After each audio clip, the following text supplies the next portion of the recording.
do ano. Olha aqui de novo o tio com vocês em 10 de novembro de 2020 com dicas para as páginas aí para a gente responder.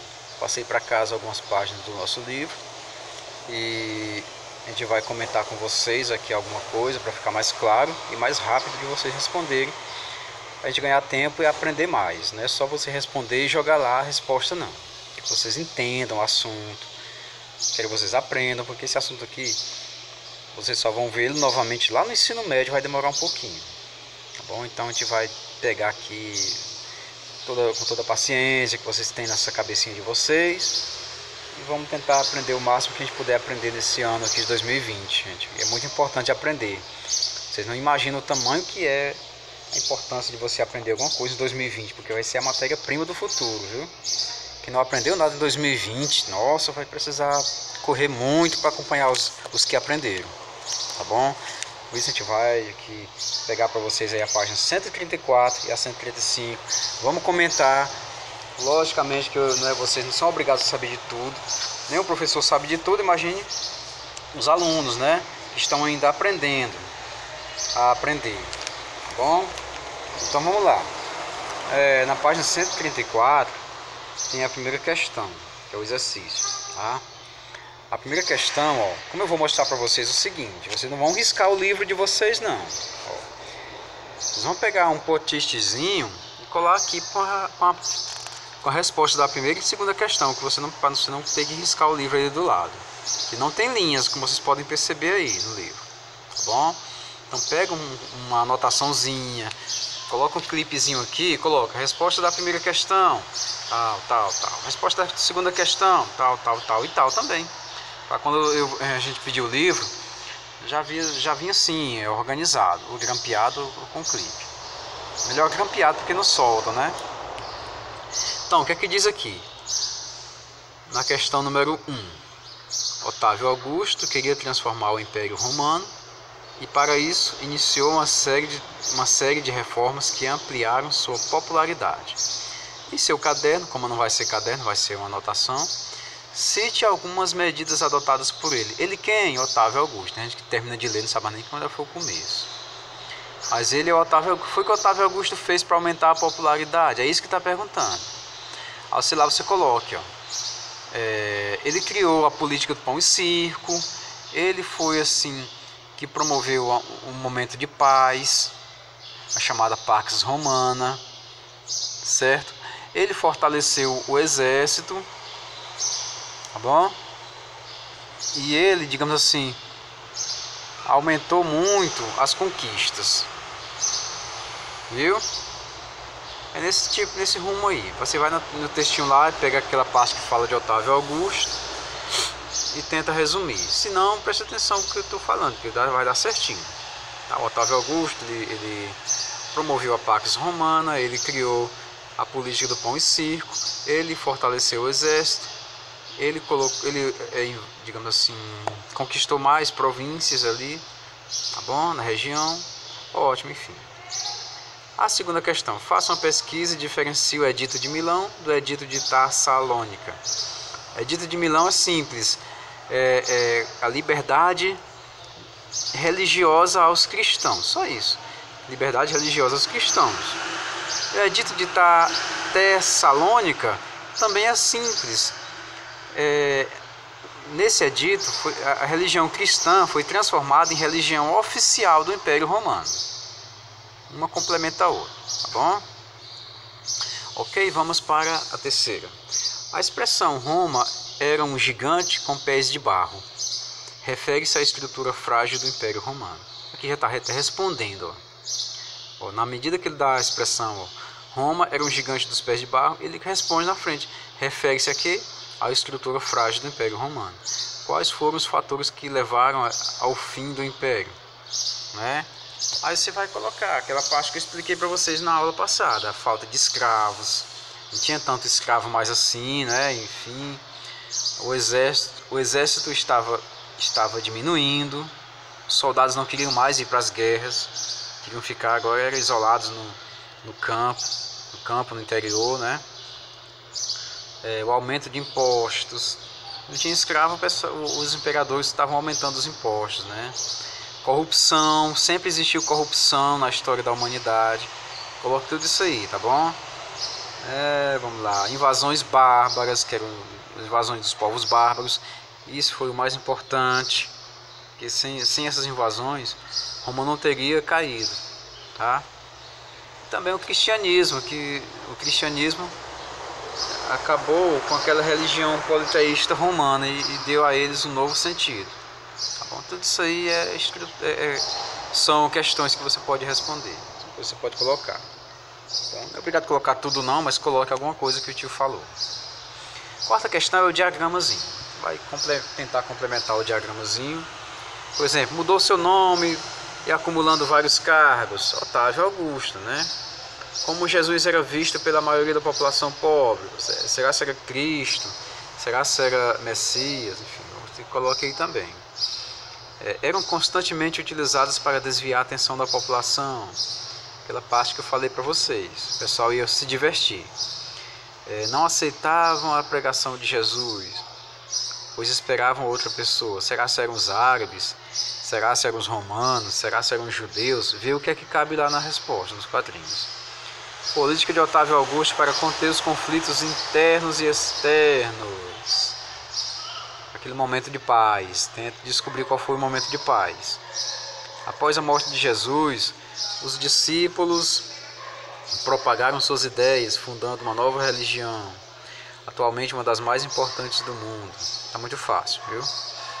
Os governantes não gostavam das mensagens de Jesus, pois atingiam uma camada social potencialmente perigosa. E os ricos que eram atingidos, viu o que é que dá lá, tá bom? Essa parte aqui, como eu já tinha comentado para vocês, ó, a arte romana sofreu fortes influências da arte etrusca, tá? Você vai marcar só F ou V, tá bom? O maior legado etrusco foi na pintura de relevo? Não, você vai lá no texto e descobre qual foi. O Panteão foi construído durante o reinado do Imperador Alexandre? Também não, né? Essa aí eu vou deixar com vocês, que é só de marcar. A sexta, identifique as influências da cultura romana na cultura ocidental. Como ele pede no caderno, do mesmo jeito, você coloca no cartãozinho. Resposta da sexta questão. O que foi que os romanos deixaram para nós? O idioma latino, o direito, que hoje o pessoal estuda nas faculdades de direito. Tudo aquilo ali os romanos deixaram para a gente. Tá bom? Tem a parte pensando no vestibular. É uma parte também muito interessante, né? Aqui você vai marcar só uma. Vai falar da diversão pública, do divertimento público, você vai marcar. Será que é pão e circo? Será que é Parques Romana? Tenta descobrir qual foi. Tá? Essa questão de vestibular, você marca somente uma alternativa. Tá bom? Aqui na parte que fala dos reinos bárbaros e do Império Romano Bizantino, a gente vai estudar muita coisa interessante. Aqui vai começar realmente no capítulo 12, a maior parte da história da humanidade, assim, depois do Império Romano, que é a Idade Média. Depois vem o Império Romano, depois o Império Romano se acaba e chega os reinos bárbaros e também o Império Bizantino, que é o Império Romano do Oriente. Tá bom? Então, como o Império Romano estava dividido em dois pedacinhos, o do Ocidente e o do Oriente, esse mês aqui a gente fala um pouquinho do Império Bizantino e também dos reinos bárbaros, que são reinos que foram fundados na Europa após o Império Romano. Esses reinos bárbaros, eles tinham assim uma característica interessante. Eles foram fundados por germânicos e outros povos também, que não eram germânicos, como os eslavos. Os eslavos também e os hunos, né? E os vikings também eram germânicos, mas olha só. Os principais tribos germânicas que se instalaram na parte ocidental foram os anglo-saxões. Essa parte aqui é bom vocês darem uma atenção toda especial para ela. Viu? Os anglo-saxões, que é um povo bárbaro, eles se estabeleceram na Grã-Bretanha, tá? Falavam inglês, enfim, é o que a gente chama hoje de América Anglo-Saxônica, foi uma homenagem a eles. Os visigodos foram fundar um país chamado Espanha, tá? Os vândalos se fixaram na África do Norte. Os ostrogodos se instalaram na Itália. Os suevos constituíram-se em Portugal. Os suevos fundaram Portugal, né? Os lombardos no norte da Itália e os francos, considerados os mais importantes, construíram seu reino na França. E de lá eles dominaram a Europa todinha. Os francos foram os povos aqui que a gente vai estudar mais os francos do que os outros. Porque foi a partir deles que a Europa teve esse formato que ela tem hoje. Com esses reinos aí todos separados, com os costumes que a Europa tem hoje em dia, com a herança, os castelos que eles têm hoje em dia, que são a herança dos francos, né? E até o próprio cristianismo que os francos adotaram como religião oficial. Então os francos fizeram até acordos com os cristãos para viver em paz. Eles dominavam, mas eles gostavam de dominar muito pela cabeça, e não só simples pelas correntes como os romanos faziam, não. Eles dominavam muito pela lavagem mental que eles faziam nas pessoas. Então como é que eles iam fazer isso se ninguém falava nem o idioma que eles falavam? Então eles resolveram se aproximar da igreja cristã, e fizeram um acordo. Ô igreja cristã, você ajuda a gente a dominar esse povo todinho aí, falando que a gente é bonzinho, que nós somos bonitinhos, não sei o que mais, e em troca nós damos terras a vocês. O pessoal da igreja romana aceitou. E aí começou toda a disseminação desse povo na Europa, e a igreja tornou-se aos poucos muito poderosa. Viu?